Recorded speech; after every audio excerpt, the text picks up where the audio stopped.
À 62 ans, Lydie part au travail le sourire aux lèvres. Après une carrière dans le milieu bancaire et une expérience d'entrepreneur, cette niçoise d'adoption a été recrutée dans la société de télémarketing Converse. C'était il y a 4 ans et pour elle, c'est une nouvelle jeunesse professionnelle. Je me lève, je m'habille, je viens ici, je travaille avec des collègues qui sont charmants par ailleurs, j'appelle des clients, je les satisfais du mieux possible, je réalise mes quotas et ça c'est une satisfaction personnelle. Sur un temps qui est correct pour moi aujourd'hui, 25 heures par semaine, qui me permet par ailleurs d'avoir une vie privée dont je commence à jouir de plus en plus en vue de la retraite.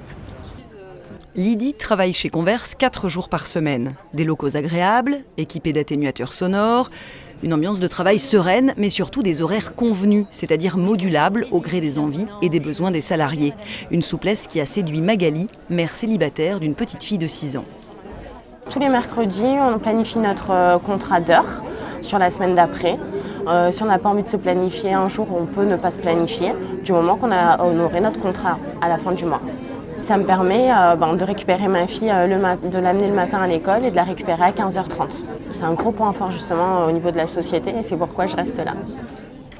Dès sa création en 1998, l'entreprise a choisi de recruter dans des tranches d'âge et des profils atypiques pour les centres d'appel.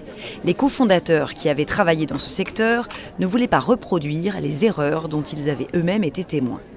On souhaitait attirer vers l'entreprise des gens qui naturellement ne seraient jamais venus dans un centre d'appel.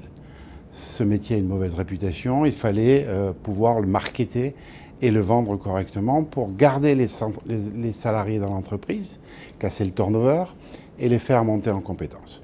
Dans notre métier, le turnover est avoué aux alentours de 25%. Chez Converse, il est à 1,9%. Beaucoup de gens nous envient. Mais ce qui est important, c'est qu'en gardant les gens, on est capable de produire de la qualité et on donne le sourire à nos clients. Le bilan social témoigne du succès de cet engagement. L'entreprise compte 197 CDI sur 200 contrats, dont 75% de femmes. Depuis 2013, après accord avec la CGT et la CFTC, Converse a également conclu 43 contrats de génération. Ici, le dialogue social est inscrit dans l'ADN de l'entreprise. On n'est pas dans le conflit, on est plutôt dans la co-construction et il nous fait participer à des discussions qui ne sont même pas obligatoires d'être faites avec les syndicats.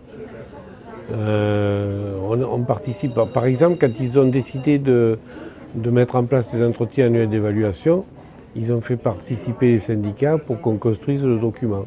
On n'est jamais laissé de côté, donc il y a une parfaite entente et ça se ressent sur le climat, sur l'ambiance générale au sein de la société.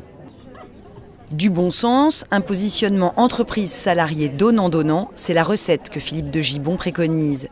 Même sur un secteur difficile, chez Converse, la volonté de mettre la qualité de vie au travail au cœur de l'entreprise a changé la donne.